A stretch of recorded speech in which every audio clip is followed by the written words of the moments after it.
Hello students, welcome back. In today's lecture we are going to continue section B from question number 21. Previous lecture यानी कि lecture number 13 में हमने section B start किया था, question 15 से question 20 तक solve किया था. अगर आपने वो लेक्चर नहीं देखा तो प्लेलिस्ट से जाके उस लेक्चर को पहले देख लो और फिर इस लेक्चर को अटेंड करो तो ये ज्यादा बेटर रहेगा. You will enjoy the flow of the lecture. आज के लेक्चर में हम प्रोबेबिलिटी की सेक्शन बी क्वेश्चन 21 से क्वेश्चन नंबर 28 तक सॉल्व करेंगे. मैंने यहाँ पे शॉर्ट में क्वेश्चन का गिवन डेटा लिख के रखा है. आप लोग ये ट्रिक से वीडियो को देखना कि हर क्वेश्चन के बाद वीडियो को पॉज करके क्वेश्चन रीड कर लेना और फिर जो मैं सॉल्यूशन देता हूँ उस सॉल्यूशन को आप समझ लेना. क्वेश्चन बहुत ही इजी है. 1 मार्क 2 मार्क क्वेश्चन में आ सकते हैं. रेयरली 2 मार्क में तो 1 मार्क के लिए ही है ये question. But this will make your mind sharper. This will increase your logical thinking. Start करते हैं क्वेश्चन नंबर 21 से. क्वेश्चन 21 में गिवन डेटा दिया हुआ है. एक P ऑफ A आपको दिया है 1/3 और पूछा है P ऑफ B. लेकिन कंडीशन दे दी है कि दोनों event mutually exclusive and exhaustive है. अब एक्सक्लूसिव इवेंट कौन होता है? एक्सक्लूसिव इवेंट यानी कि उनके इंटरसेक्शन की प्रोबेबिलिटी नल सेट होती है. प्रीवियस हमारे सेक्शन बी में एक और भी ऐसा क्वेश्चन था जहां पे हमने ऑलरेडी इस चीज को सॉल्व किया था, लेकिन यहाँ पे एक स्टेप आगे है. Exclusive as well as exhaustive. So you should know very well. Solution number 21 आपको पूछा है P of, पहले तो आप फॉर्मूला लगा दो. जब भी आपको देते हैं एक्सक्लूसिव और एग्जॉस्टिव इवेंट उसकी एक ही फॉर्मूला है. P of A union B is P of A plus P of B minus P of A intersection B. Now student, P of A और P of B तो रहने देंगे, लेकिन exclusive की condition होती है एक्सक्लूसिव इवेंट में A intersection B null set होता है. दोनों का इंटरसेक्शन कभी नहीं होता जब इवेंट एक्सक्लूसिव है. तो एक तो ये चीज कट हो गई आपकी. ऑल्सो जो एग्जॉस्टिव इवेंट होता है तो एग्जॉस्टिव इवेंट के लिए A यूनियन B हमेशा 1 होता है.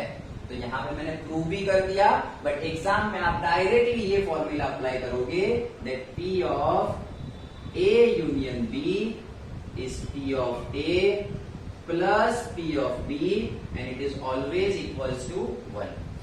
इंटरसेक्शन वाला रीजन हट जाएगा और ये दोनों का एडिशन हमेशा कैसा रहेगा? 1 रहेगा. Therefore P of A plus P of B is equals to 1. P of A है 1/3. P of B हमें फाइंड करना है. 1/3 उधर जाएगा तो माइनस हो जाएगा, तो आपको P of B मिलेगा 1 minus 1/3 that is 2/3. Okay? Now second question, this you can answer orally. Question number 22 कहता है 2% डिफेक्टिव है. कुछ गुड्स की बात कर रहे हैं या I think maybe pen की बात कर रहे हैं. उसमें कुछ चीजें 2% डिफेक्टिव है. तो बच्चों 98% कितनी हुई? Non defective. If 2% of the items are defective then 98% are non defective. तो पूछा है probability of non defective event कितनी है? तो डायरेक्टली आंसर दे देंगे कि सपोज कोई एक इवेंट ए ले लेते हैं जो है आपकी आइटम कैसी है? Non defective item. तो नॉन डिफेक्टिव आइटम की डायरेक्ट प्रोबेबिलिटी मिल ही गई हमें. कितनी होगी? 2% डिफेक्टिव है तो 98% नॉन डिफेक्टिव. 98% यानी डिवाइड बाय 100 दैट इज 0.98. अगर पूछी होती प्रोबेबिलिटी ऑफ डिफेक्टिव आइटम तो आ जाता 0.02. अगर कोई दूसरा इवेंट ले लेते हम इसी के अंदर और दे देते कि भाई डिफेक्टिव की प्रोबेबिलिटी ढूंढो, तो डिफेक्टिव की प्रोबेबिलिटी P ऑफ B आ जाती है आपकी 2%. 2% यानी 0.02. ओके, स्क्रीनशॉट चाहो तो ले लो आप.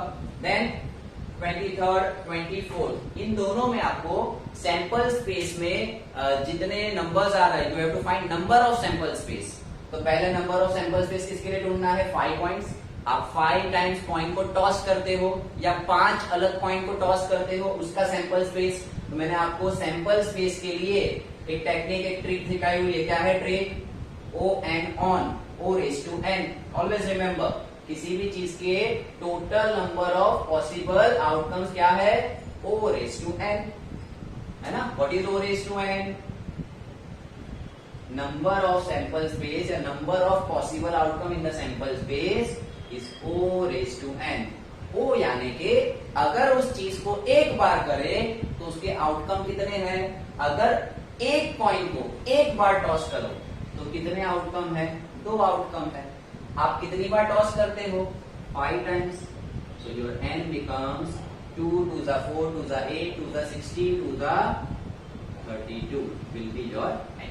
O raised to n. O यानी कि एक बार करने का आउटकम, n यानी कि नंबर ऑफ टाइम्स. चलो 24th.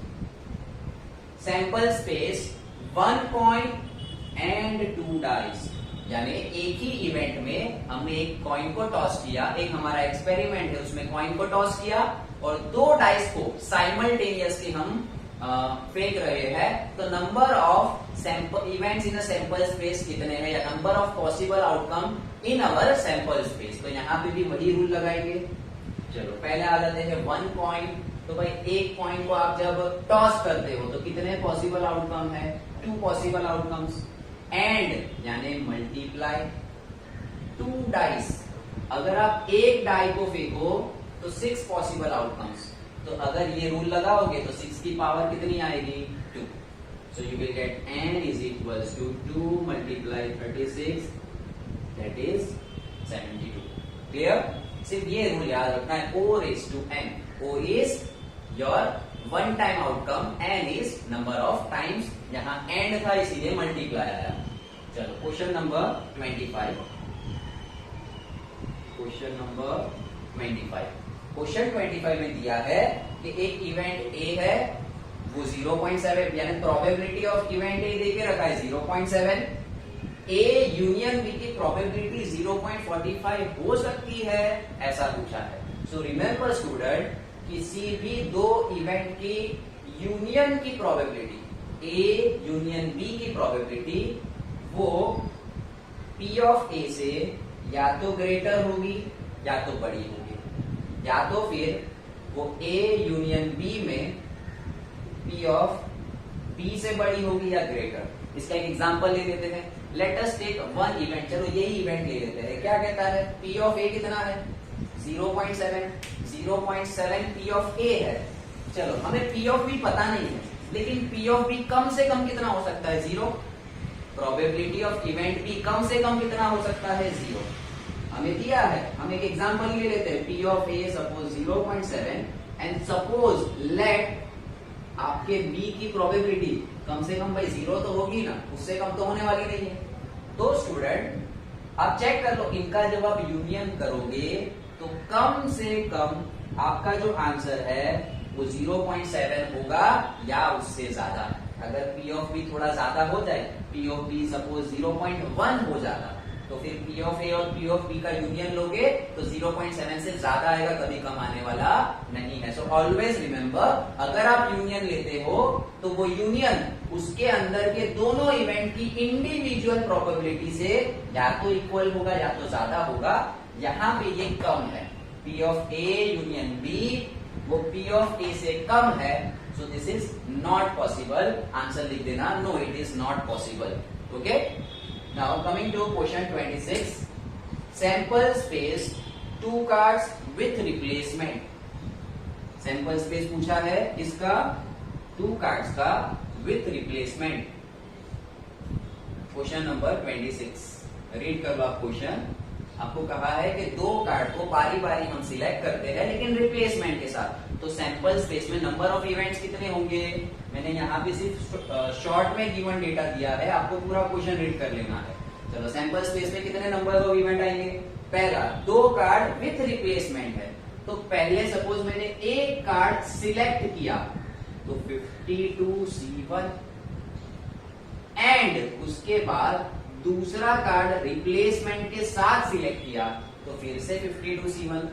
अगर आपको कहा होता विदाउट रिप्लेसमेंट, ठीक है, मैं यहां पे लिख देता हूं विदाउट रिप्लेसमेंट होता अगर ये क्वेश्चन, सिलेक्शन विदाउट रिप्लेसमेंट, तो आपका आंसर कुछ ऐसा आता कि पहले 52 में से एक कार्ड सिलेक्ट कर लिया, मल्टीप्लाई बाय वो कार्ड जो आपने सिलेक्ट किया वो अब आपने रिटर्न नहीं रखा, तो 51C1 और जो भी आंसर आएगा, ठीक है। फिलहाल हमारा ये क्वेश्चन है, इसका सॉल्यूशन आएगा 52C1 यानी 52 इंटू 52 का स्क्वायर 2704.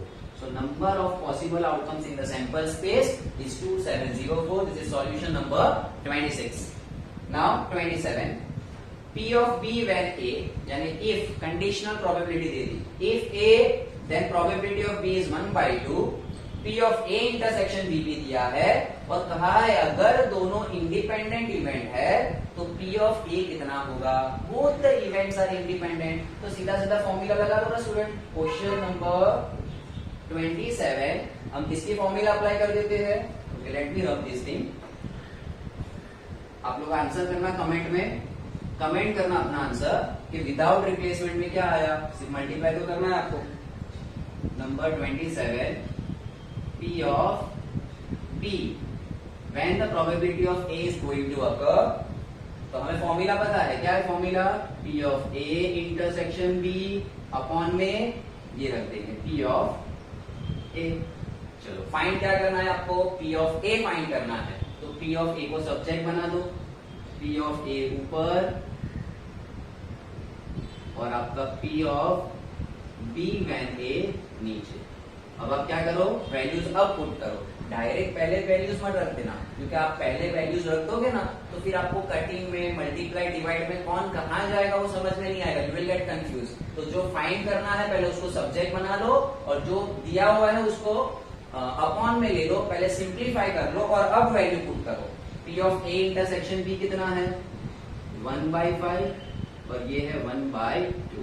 तो देखो डिनोमिनेटर का डिनोमिनेटर आ जाएगा न्यूमरेटर में, so it will be 1/5 into 2/1 and your answer will be 2/5. Now last question, जो कि क्वेश्चन मैंने यहाँ पे लिखा नहीं है, क्वेश्चन नंबर 28 स्टैंडर्ड 10 की गाला में कई बार ये क्वेश्चन रिपीट हो चुका है, बहुत ही इजी क्वेश्चन है। क्वेश्चन मैं रीड कर रहा हूँ, आप लोग माइंड में रख लो, इस टाइप का क्वेश्चन आने ही वाला है एग्जाम में।